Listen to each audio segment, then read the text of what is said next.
I'll never forget the way the air changed that day, as if the world itself held its breath.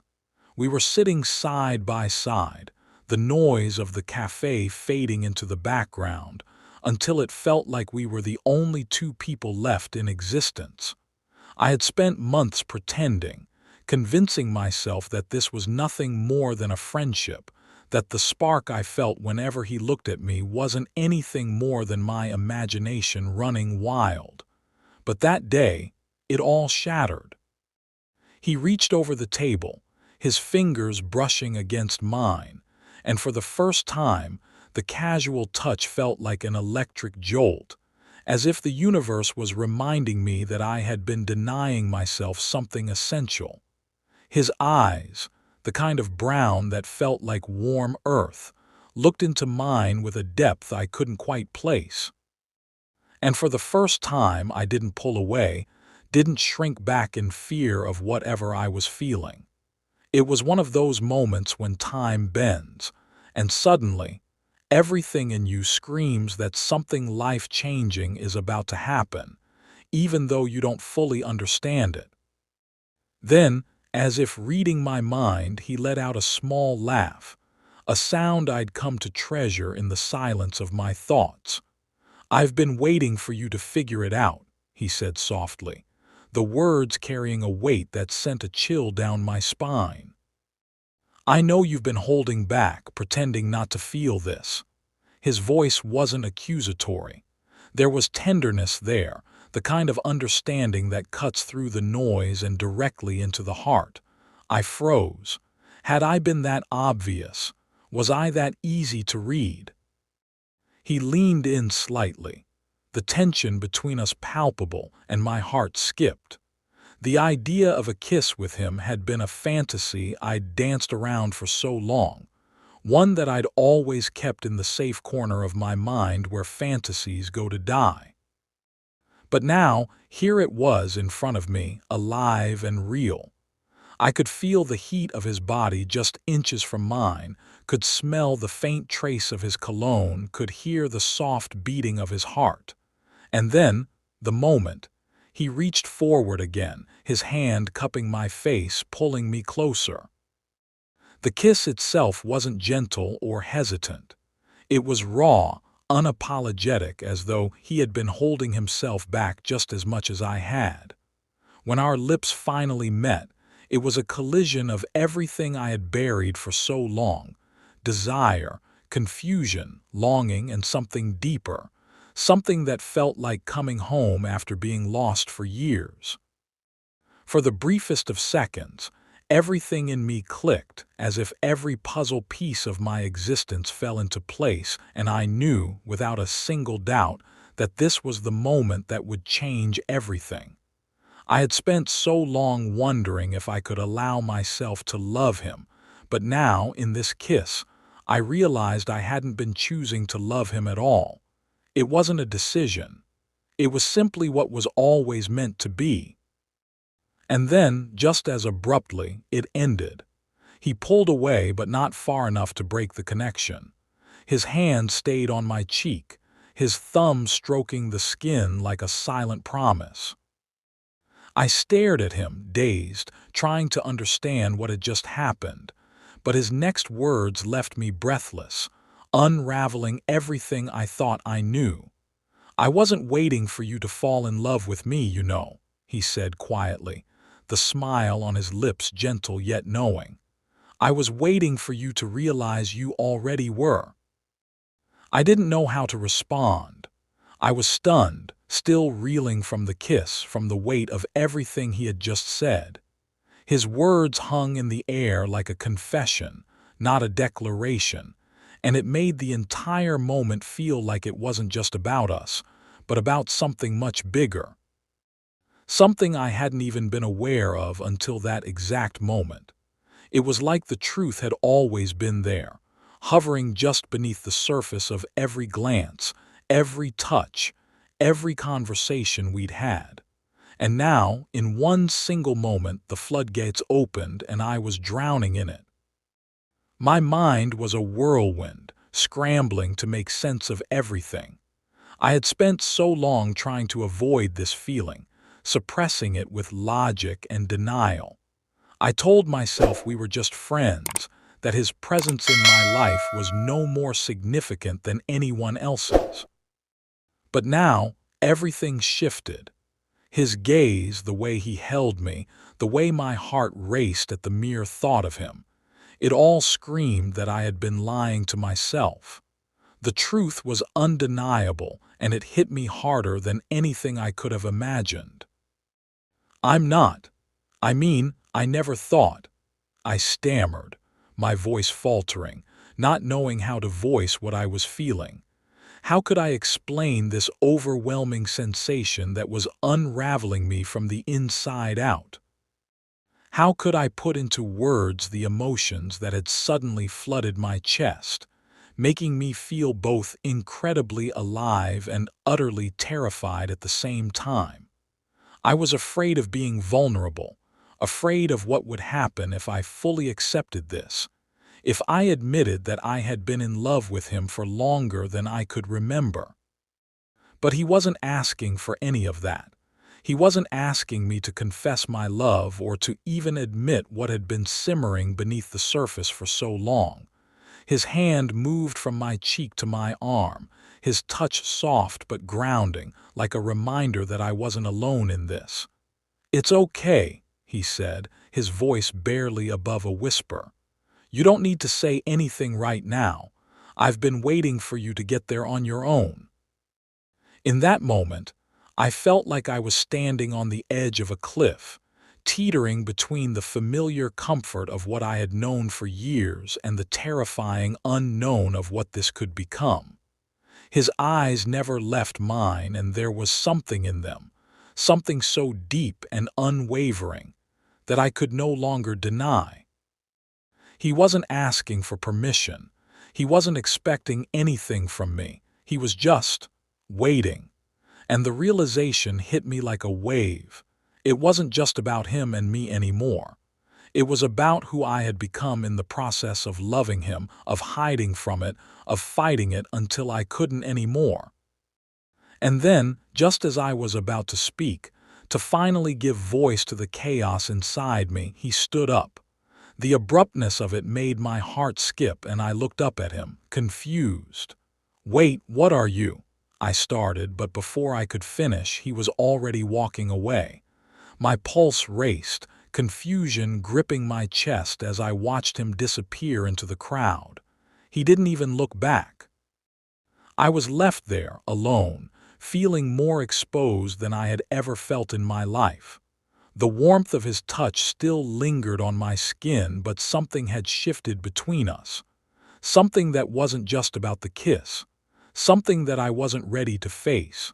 My heart hammered in my chest, torn between wanting to chase after him, to say something, anything, and the paralyzing fear that whatever I said wouldn't be enough. The next few days felt like a blur. My mind replayed that moment over and over, like a song that kept getting stuck in my head, the words, the kiss, the silence that followed, repeating endlessly.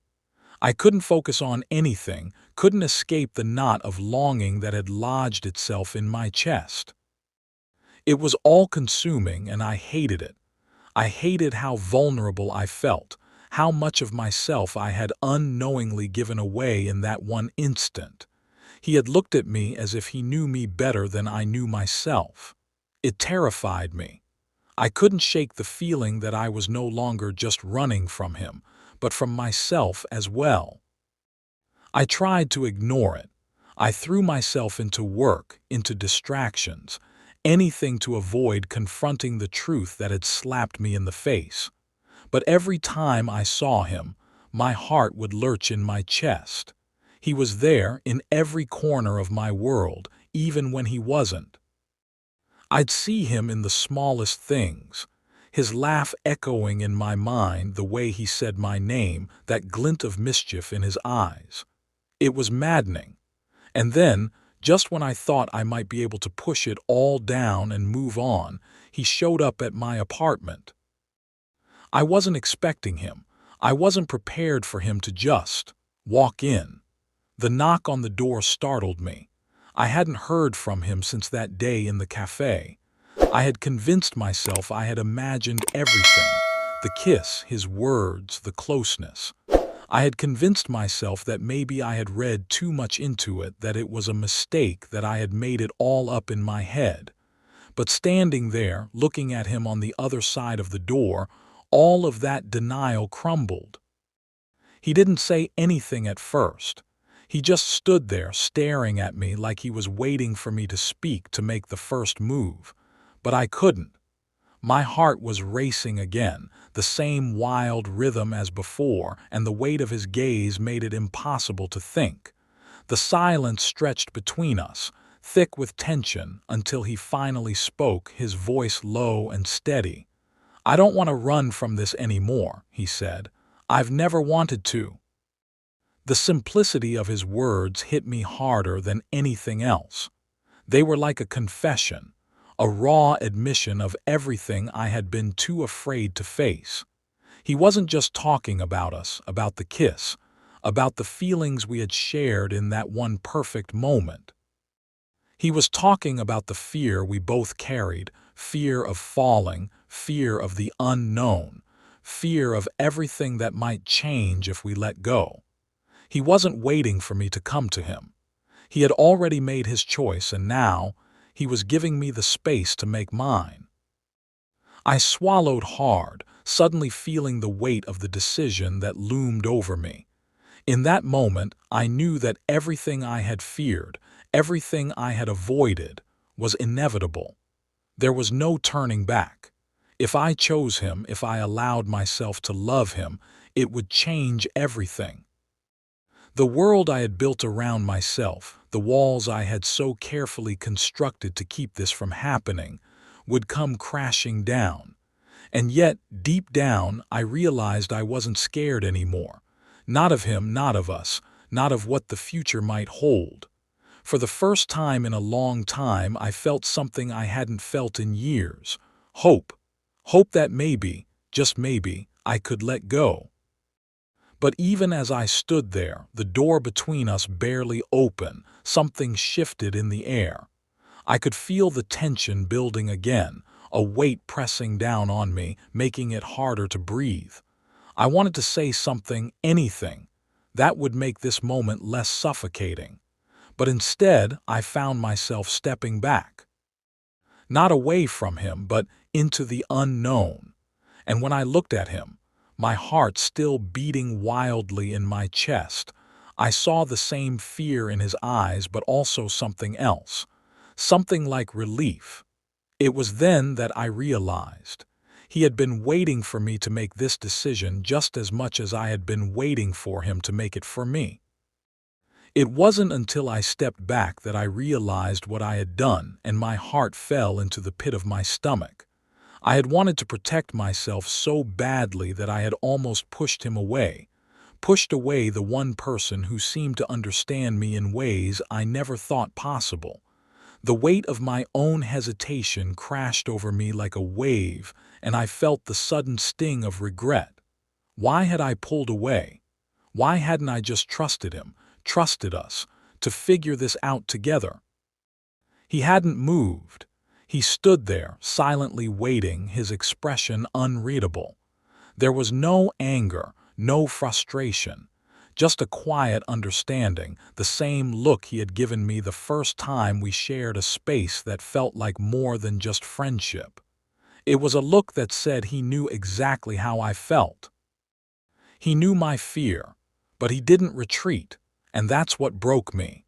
In that moment, it wasn't his patience that stunned me, but the unspoken promise in the way he simply was, steady, unwavering, as though he had never once doubted that I would come to this moment, just as he had never doubted what I meant to him.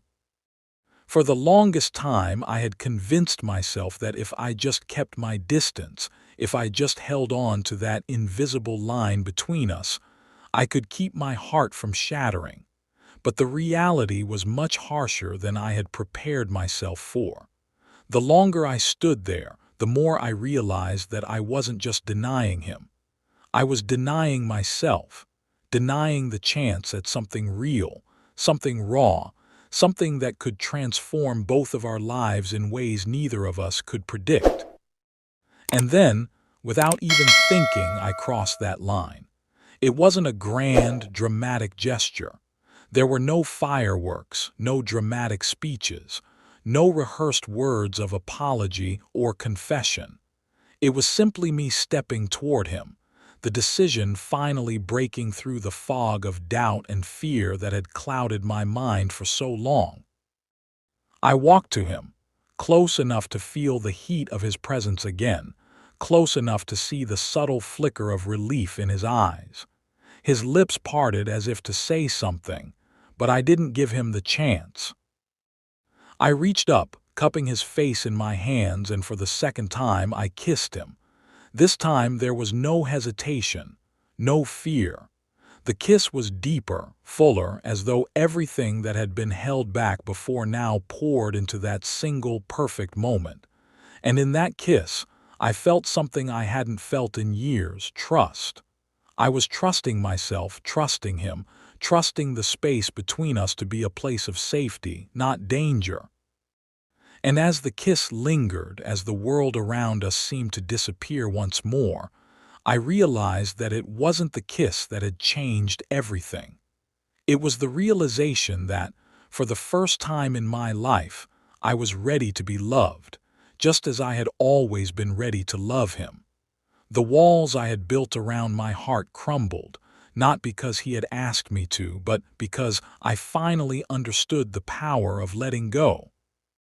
When we broke apart, there were no words, just the quiet assurance in the way his hands rested on my waist, pulling me closer, as if there was no need to say anything at all.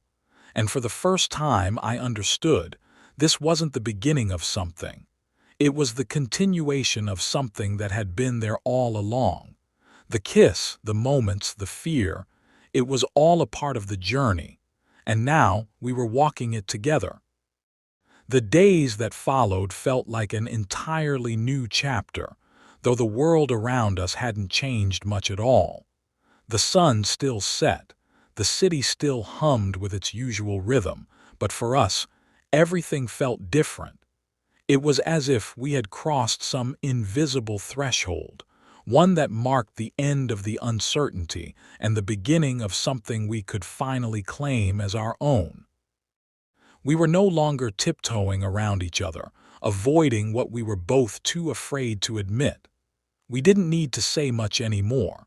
Our actions spoke louder than words. The way he smiled at me across the room, the way our hands naturally found each other in the quiet of the night, it all felt effortless, as if the universe itself had conspired to bring us here, to this moment of perfect alignment. But even with the ease that came with being together, there was a lingering question in the back of my mind. We hadn't talked about the future, about what this meant, about what we wanted. It had always been so easy to fall into the comfort of each other, to lose ourselves in the intimacy we shared. But I knew, deep down, that we couldn't stay in this bubble forever. There were things we still needed to confront. Things we needed to understand about ourselves and about how the world would see us once the truth of us, of this, was out in the open. It was one evening as we walked through the park, our steps in sync and the cool night air wrapping around us like a protective cloak, that he brought it up.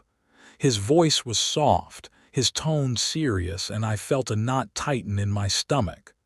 "I know we haven't talked about it much," he said, pausing to look at me, "but I think we need to start thinking about what happens when we go public. You know, when people find out." I looked up at him, and for a moment, I didn't know what to say. The reality of what he was suggesting, of the world knowing the truth of us, made my chest tighten. We had both been living in this quiet space where our love felt like it existed only between us, away from prying eyes. The thought of sharing it, of exposing it to the scrutiny and judgment of others, terrified me more than anything else. But as I looked into his eyes, I saw that same quiet resolve that had been there since the beginning. It wasn't fear in him, not the kind I felt. It was something else, something solid and unshakable. He was ready. And in that moment, I realized I wasn't afraid anymore either. Yes, the world would judge us. Yes, there would be struggles, challenges, and moments where we'd have to stand against forces we couldn't control. But we could face it together. And when I finally spoke, my voice was steady, though my heart was still racing. "We'll figure it out," I said, my words filled with a certainty that surprised even me. "Together." And just like that, everything clicked into place. There were no more doubts, no more hesitations. What had started as a single fleeting moment, the day he kissed me, had transformed into something far greater. It had become the beginning of a journey neither of us could have predicted, but one that for the first time felt entirely right. In that kiss, in that moment of undeniable connection, we had found the courage to face everything that came after.